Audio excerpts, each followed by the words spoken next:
Assalamualaikum warahmatullahi wabarakatuh.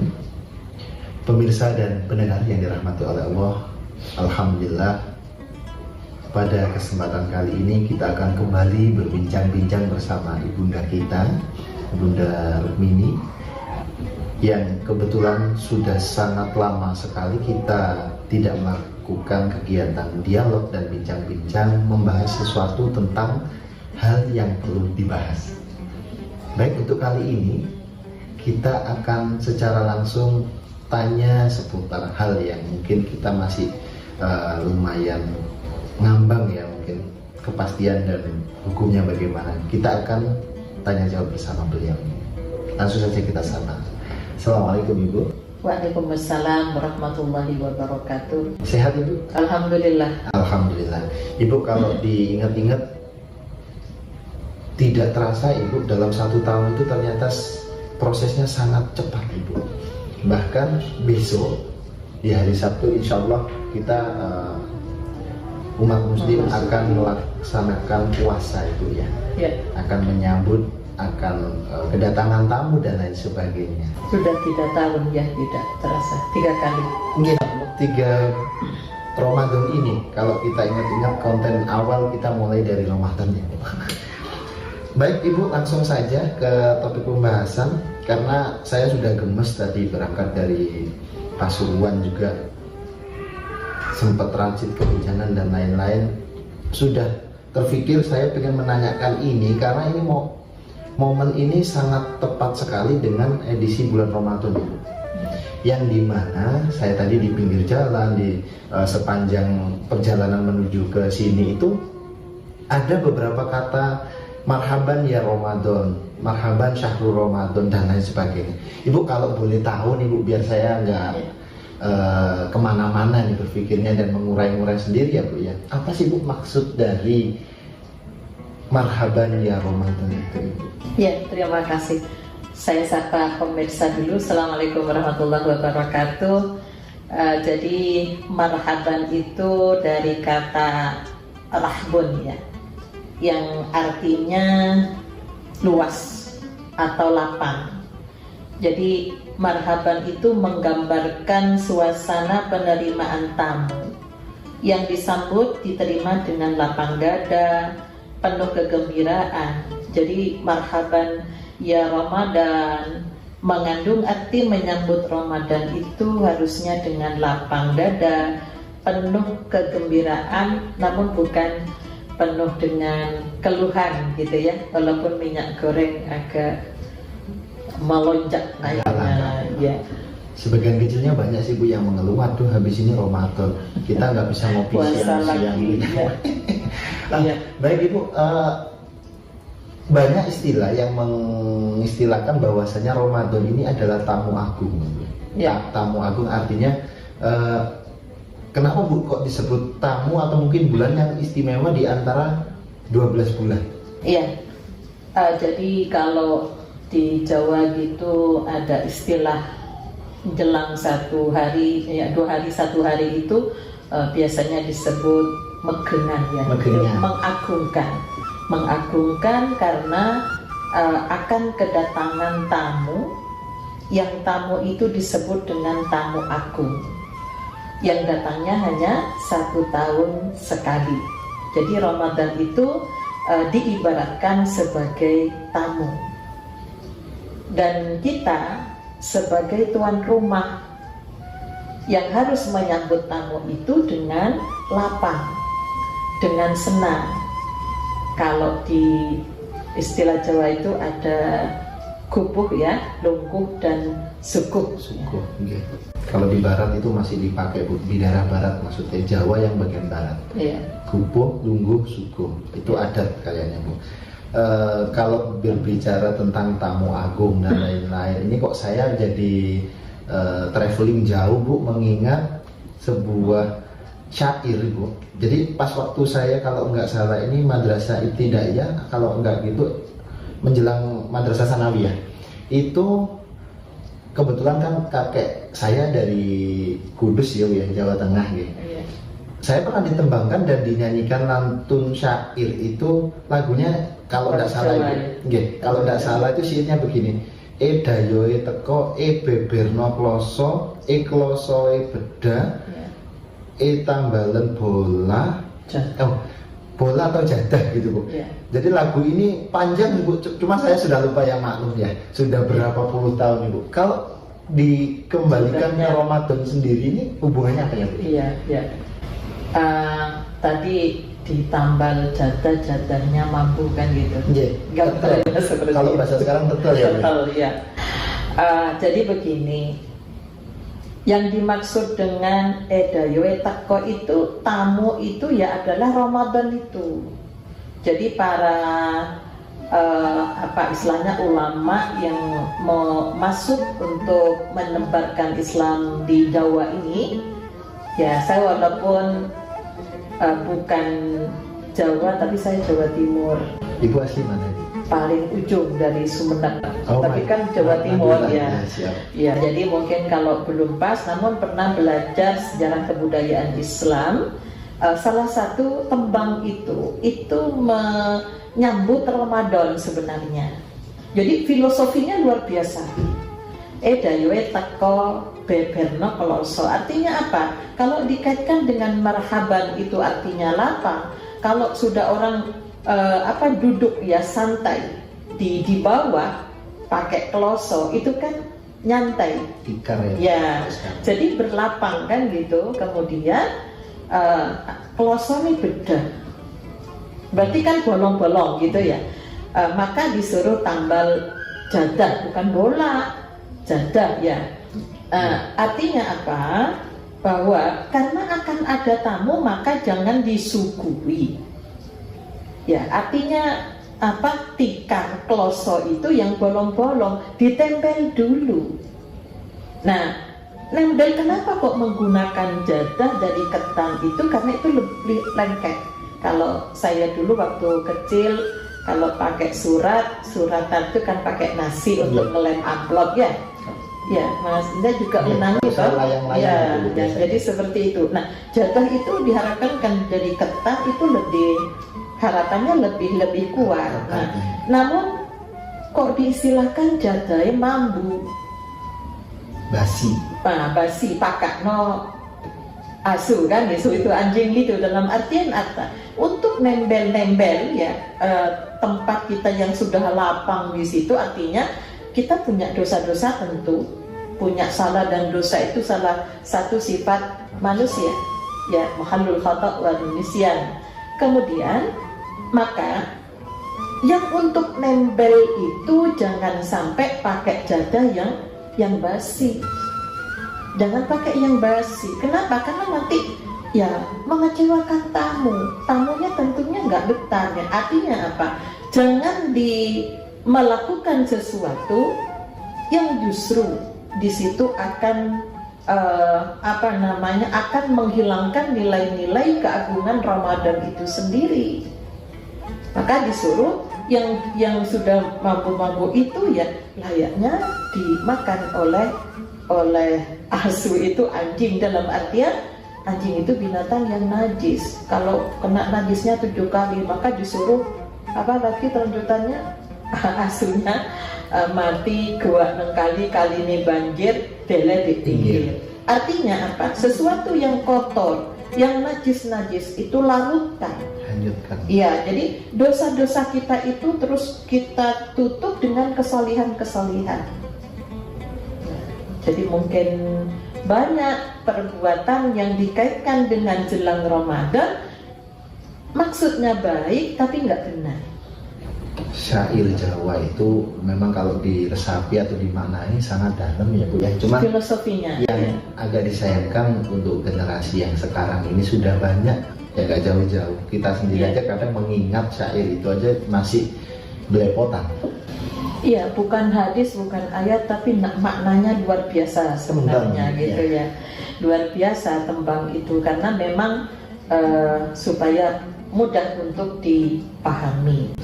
Kalau memang itu syair Jawa Ibu, kalau Ibu dulu di kan daerah tertentu punya ciri khas tertentu ya. Kalau di Madura apakah juga melantunkan syair ini? Iya, karena kebetulan saya sekolah di guru agama ya, sebagai seorang guru itu harus mempelajari juga ya sejarah kebudayaan Islam itu tadi. Jadi mungkin kalau tadi ya yang dikatakan untuk nutup itu yang mampu itu ya contohnya apa? Contoh biasanya kan banyak istilah megengan itu disuruh mengagungkan, kemudian itu dihubungkan dengan memaksakan diri, jadi harus membuat jajan-jajan yang diantar-antar, akhirnya mubadir kan gitu ya. Banyak yang sampai susah kalau sampai utang gitu ya, karena keyakinannya seperti itu. Seperti ziarah kubur. Ziarah kubur itu bagus, jadi orang-orang dahulu itu supaya kalau nanti Ramadan itu ingat mati. Tujuan ziarah kubur itu ke sana. Namun istilahnya kalau jatahnya tadi itu menjadi mampu karena apa? Karena niatnya ziarah kubur itu istilahnya mapak. Niatnya sudah beda ya. Jadi jemput para roh itu karena Ramadan itu liburan nikmat kubur, liburan siksa kubur, itu yang lebih banyak dipahami. Masih di ulasan makam ya Bu ya. Kan ada nih orang ziarah kubur dengan tujuan minta doa dari yang sudah meninggal. Ya. Kalau boleh Bu ya, ini memang jadi sebuah PR di hati saya yang belum ketemu ini Bu. Itu yang benar itu gimana sih Bu? Kita ke situ untuk mendoakan atau kita datang untuk didoakan? Jangan mendoakan ya Bu ya. Mengangkat jasadnya aja udah kuat ya, masalahnya kan itu loh. Iya. Jadi seperti gini sebenarnya itu Rasulullah itu kalau dari bepergian jauh pasti mampir ke syuhada Uhud untuk mengingat mati. Jadi tidak langsung masuk ke masjid ke rumah, namun mampir dulu. Jadi setelah turun surat At-Takasur memang kita disuruh ziarah kubur dulunya kan tidak dibolehkan. Takut ada pengkultusan. Jadi tujuannya untuk mengingat mati. Nah, untuk itulah maka kita harus lurus. Jadi kalau orang-orang terdahulu mengajak ziarah kubur itu supaya di bulan Ramadan itu ingat mati. Kalau sudah ingat mati maka berupaya untuk menutup hal-hal yang selama ini tidak baik itu diperbaiki. Harapannya seperti itu. Jadi bukan minta restu ya. Kadang-kadang orang mau menikah juga diajak untuk nyekar ya.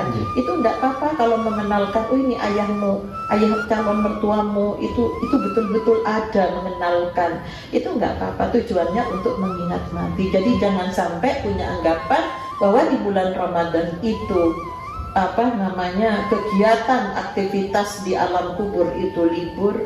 Jadi seperti orang yang kuliah liburan semester. Nah, itu yang perlu diluruskan sebenarnya. Sehingga nanti biasanya habis hari raya ziarah lagi karena mengantarkan pulang gitu loh. Kembali ke tempat semula. Nah, ini pemahaman yang seperti ini yang perlu diluruskan karena apa? Ya, jadai mampu artinya jangan sampai menutupi hal yang tidak baik itu dengan sesuatu yang menurut persepsi manusia saja, tapi tidak menurut Allah dan Rasulnya.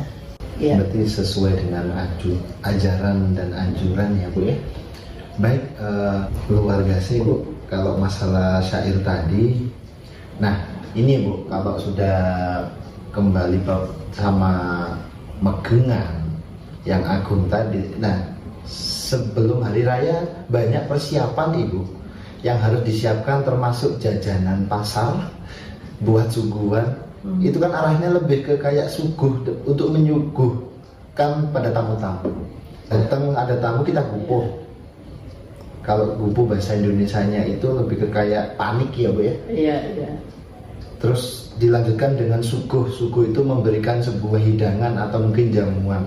Iya, terus ditutup dengan lungguh dulu. Lungguh, iya. Berarti makanya nggak berdiri ya Bu ya. Kita silakan duduk dulu lungguh baru menikmati hidangan. Ya. Maknanya dari kata-kata yang mungkin sepele, yang mungkin tidak dimaknai ya Bu ya. Artinya apa ya Bu ya? Lungguh, suguh, kupuh. Ya, Jadi karena Ramadan itu adalah tamu agung ya, maka kita harus mempersiapkan ada kupuh ya. Jadi kupuh dalam hal apa? Misalnya kita mau mulai persiapkan untuk memahami mulai tujuan dan fungsinya puasa, tentang bagaimana hal-hal yang terkait dengan syariat itu kita harus mempersiapkan supaya tidak terulang lagi hal yang sudah sekian puluh tahun kita puasa namun seperti lari di tempat gitu ya. Yang kedua, lungguh ya. Tempatkan, dudukkan bulan suci Ramadan itu sebagai bulan suci, bulan yang sangat agung istilahnya. Jangan dikotori dengan perilaku-perilaku kebiasaan kita sebagai manusia. Dan karena itu dikatakan bulan suci, bagaimana kita menjaga kesucian diri kita, harta kita, kemudian kita juga berbuat suci kepada yang lain. Jangan ngotori orang lain. Kita hidup di zaman sekarang digital, sosmed ya, itu yang barangkali perlu kita harus mendudukkan bahwa di bulan Ramadan itu adalah bulan yang agung, bulan yang suci. Nah, yang terakhir suguhannya apa? Kita harus memberikan suguhan apa? Jadi kalau tamunya orang Jawa Barat, ya mungkin nggak suka asin, suka yang manis gitu ya. Itu juga harus menyesuaikan. Nah, suguhan kita itu apa? Selain kita mempelajari, memahami, kemudian persiapan kita juga perlu kita bisa mengenali kesalahan kita pada Ramadan yang lalu. Mungkin banyak hal-hal yang kita abaikan ya. Setelah itu bahwa Ramadan itu adalah kaitannya dengan lapar. Bagaimana kita bisa merasakan orang fakir miskin itu ketika lapar kemudian tergerak, apa yang harus kita lakukan? Apakah cukup dengan sekedar merasakan lapar? Apakah tidak punya rencana untuk mewujudkan ya perasaan lapar itu menjadi sebuah gerakan, menjadi sebuah gerakan untuk mengentaskan persoalan kelaparan. Ya, ini hal-hal yang kita siapkan untuk suguhan di bulan Ramadan ini. Ya. Luar biasa Ibu, kata-kata yang sudah banyak tergerus oleh masa. Jadi konsep yang sekarang adalah boleh kita modern ya, hidup dengan era-era modern digital dan lain sebagainya, tapi jangan sampai meninggalkan adat. Artinya kayak model norma, etika, sopan santun dan lain sebagainya itu sudah banyak ditinggalkan. Kalau sama orang tua, kalau dulu itu enggak dalam, sekarang itu sudah mau mamanya mau papanya manggil apa-apa, punyamu mah gitu kan. Kayaknya bahasanya sudah nyebrang laut kayaknya. Iya. Saya rasa cukup Ibu, beberapa gejolak yang ada tadi yang perlu saya sampaikan dan saya pertanyakan. Mudah-mudahan nantinya bisa memberikan sedikit gambaran dan pencerahan buat para pemirsa, dan mudah-mudahan tetap selalu sehat Ibu. Kita akan berjumpa kembali di Ramadan yang akan datang, Insya Allah. Mungkin ada yang disampaikan Ibu sebagai closing statementnya. Pemirsa dan pendengar yang dirahmati oleh Allah, ketika memasuki bulan suci Ramadan, biasanya Rasulullah senantiasa berpesan agar supaya kita tidak menjadi orang yang rugi, yaitu kaitannya dengan banyak orang yang bulan Ramadan berpuasa namun puasanya tidak bisa menutupi kesalahan-kesalahannya. Artinya kalau dianalogkan sebagai tikat ya, yang bolong-bolong tadi, kemudian harusnya ditambal dengan jadah yang bagus, amal soleh, namun kok digunakan untuk yang baru, yang akhirnya mengecewakan tamunya itu sendiri. Nah, ini yang harus kita jaga. Jadi merugilah kata Jibril yang disampaikan kepada Rasulullah, orang yang punya kesempatan hidup di bulan Ramadan, namun ternyata dari apa yang dilakukan di bulan Ramadan itu ternyata tidak bisa menutupi lubang-lubang kesalahannya itu. Maka perlu banyak belajar, perlu banyak beraktivitas, kemudian kita tidak usah ada rasa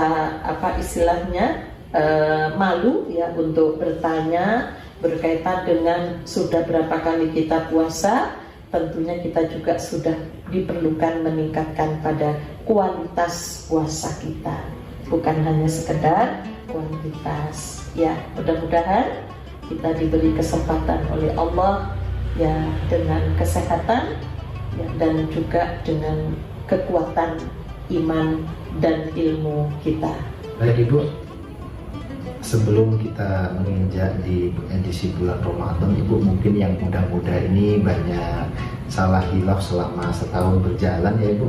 Tidak harus halal bihalal dan minta maaf itu di penghujung Ramadan, tapi kalau menurut hati saya lebih tepatnya adalah sungkeman itu sebelum puasa. Jadi sama halnya dengan ziarah tadi ya. Kita benar-benar plong, kita benar-benar fokus pada satu tujuan tamu agung tadi. Mungkin yang muda ini Bu mohon dimaafkan bila ada kurang dan lebihnya Ibu. Mudah-mudahan Allah ridho dan melancarkan puasa kita. Insya Allah semua yang tua tentunya juga punya salah ya, namanya manusia. Kemudian bagaimana kita sebagai orang yang beriman tentunya tanpa harus diminta, yaitu saling memaafkan ya dan memaklumi gitu ya. Pemirsa, demikian tadi bincang-bincang sekilas dengan bunda kita, mudah-mudahan bermanfaat. Bila mana dari awal hingga akhir ada tutur kata dan cara menyampaikan kurang berkenan di hati panjenengan semuanya, kami mohon maaf yang sebesar-besarnya. Kami pamit undur diri.